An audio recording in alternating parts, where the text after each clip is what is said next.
Syria, it's been removed from the UK news cycle today, you know. It's been pretty much top, if not very near the top of the news cycle the last couple of days, with the Western press glorifying the amazing gains that the jihadi terror groups have made inside Syria. Oh, they're doing well against Assad, the dictator.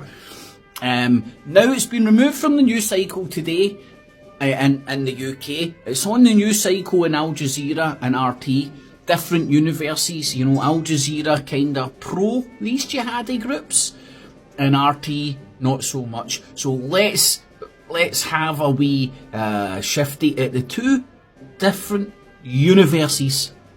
So we're going to have a look at this guy. Is he drunk? Or just too posh to talk? But let's have a wee look at Al Jazeera first. Thanks for joining us. We begin in Syria, where opposition fighters say they've expanded operations against government forces in Hama province. In recent days, they've made significant advances into areas controlled by President Bashar al-Assad's government. The UN says the fighting has forced nearly 50,000 people from their homes. Imran Ullah Khan reports. Some wounds in Syria never get a chance to heal. Infrastructure turned to rubble in the northwestern city of Idlib, following airstrikes by Russian and Syrian government forces. The destruction is a response to the rapid advancement by opposition forces on territory held by Assad's government. Can you hear the positive spin of what the jihadis done? The rapid advancement, and then they show you all the destruction the Russians and the Syrian Air Force have done, you know, trying to sort of portray it as infrastructure. So they just woke up this morning and went, I know what we'll do, we'll just go and bomb random infrastructure, or they're bombing strategic things to try and halt the invasion of their country.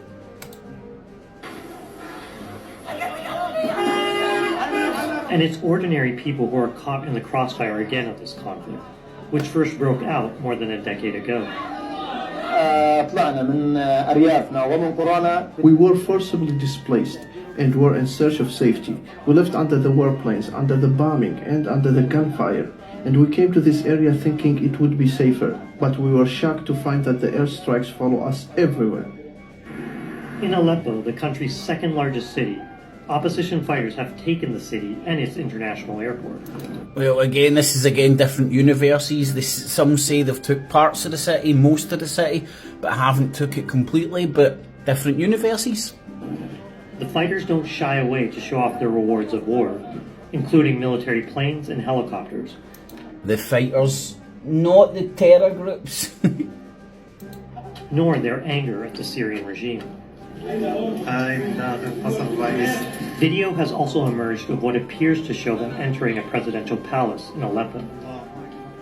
Some of those displaced by the conflict have welcomed the change in the front lines as a chance to return home, and in some cases, rebuild. I was displaced to Turkey, and after we heard the village was liberated... For people in the UK, that's Turkey. I don't know, these wars have changed the name of Kiev and Turkey. I don't know why. We came back. The army drove them out. May God reward them. We came to inspect our homes, but it's as if everything has turned to ruins. But those sentiments aren't echoed by all. A convoy of Syrian Kurds makes a mass exodus out of Aleppo region. They say they're not taking any risks and are seeking safe haven further east. This country has gone through many phases throughout the Civil War. But for Civil War. I love the way they call it a civil war. It's not a foreign invasion, you know. Let's have a wee look at the RT universe. Live from Moscow, this is RT. My name is Brian Hamam. 30 minutes of news and views start now. Is he drunk? Top story this hour. The Syrian army is fighting a major militant offensive that erupted near the Turkish border in recent days.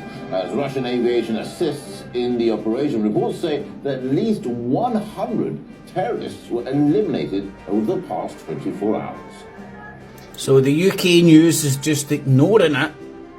Al Jazeera doesn't mention it.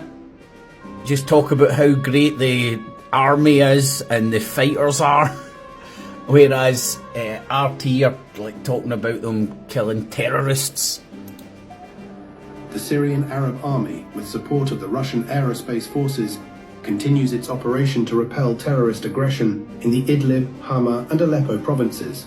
Over the last 24 hours, missile and bombing strikes were conducted on militants, as well as hardware gathering areas, strongholds, fuel and ammunition storage facilities, vehicle columns, rocket launch systems, and field artillery positions, and command centers. At least 100 terrorists were eliminated. The statement also emphasized that the actions of a US-led anti-terrorist coalition are creating dangerous conditions in the Syrian airspace. The fighting has touched 3 of the country's provinces, Idlib, Aleppo and Hama, where militant forces are gaining ground. Unverified footage shows terrorists walking around what is believed to be Syrian President Bashar al-Assad's residence in Aleppo. The militants can be seen taking videos and touching the personal belongings left in the home. Syrian journalist Haidar Mustafa says that the joint Russian-Syrian forces will be able to push back the militants that the West nurtured. Yesterday, the Syrian army was trying to push them back to Idlib, but today they entered many of the villages around northern Hama. What happened in Aleppo and what happened in northern Hama was an American order. I think the situation is good for the Syrian army in northern Hama. Even they entered again to hellfire, but I think the Syrian army is able to push them back as the Syrian air forces and also the Russian air forces are attacking them effectively in the last days, especially in Idlib and also in around Aleppo. And I think this is a big opportunity for all of us, for the Syrian army, for Russia, for Iran, to put an end for this project, for this American, Ukrainian, Western project in Idlib. I think that will be very good for them. I think for the Syrian army and also for its allies to put an end for this project, the terrorist project in northern Syria.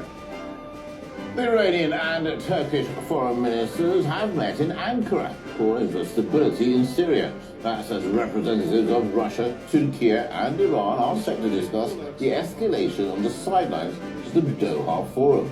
Tehran's envoy pointed the finger at the US and Israel, saying both states are backing the militants fighting in Syria.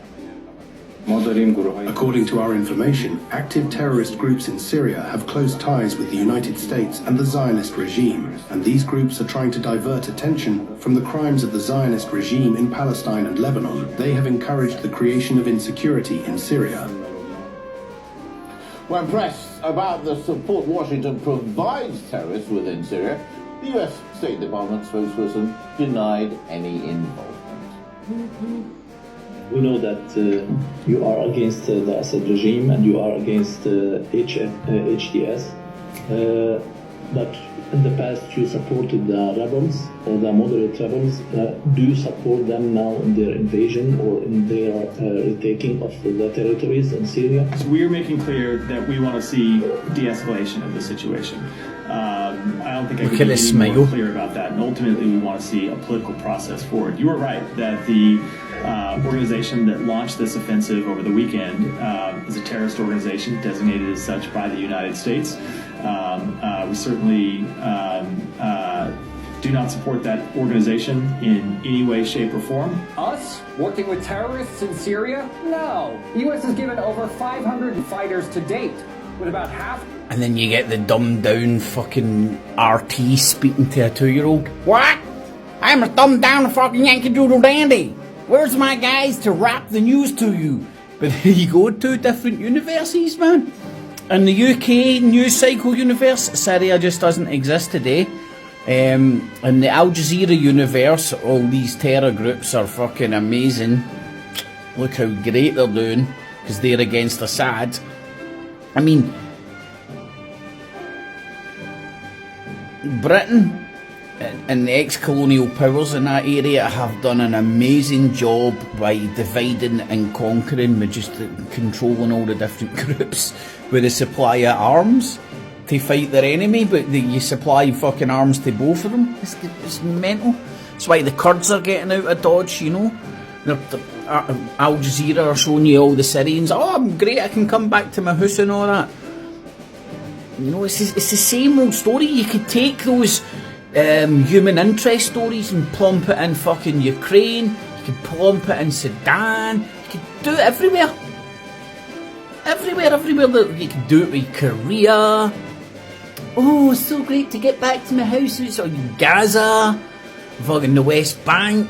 The list goes on and on and on, and it's just playing on people's heartstrings. That isn't news, it's human interest fucking stories, do you know what I mean? Oh, there's a war going on. Look, there's a house in rubble. Oh fuck, I thought it would be fucking all full of fucking rainbows and fucking leprechauns. Fuck me, man. So, different universes. People stay in different universes. Fucking Mr. Stripe. The strip of hair when I was shaving it yesterday.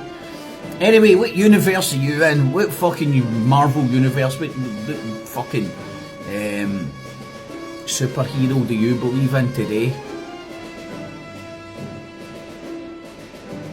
Anywho, there you have it, man. Examples of different universes in and around the Syrian war, which is just an extension of the Russian Federation versus the West inside Syria, but it's dressed up with all these proxies coming straight out of Turkey! Fuck's sake. What do you have for Thanksgiving? Turkey? Or Turkey? Get it? Got it. It's catchies, no cats. And no cheese. Maybe only a turkeys were harmed in this filming.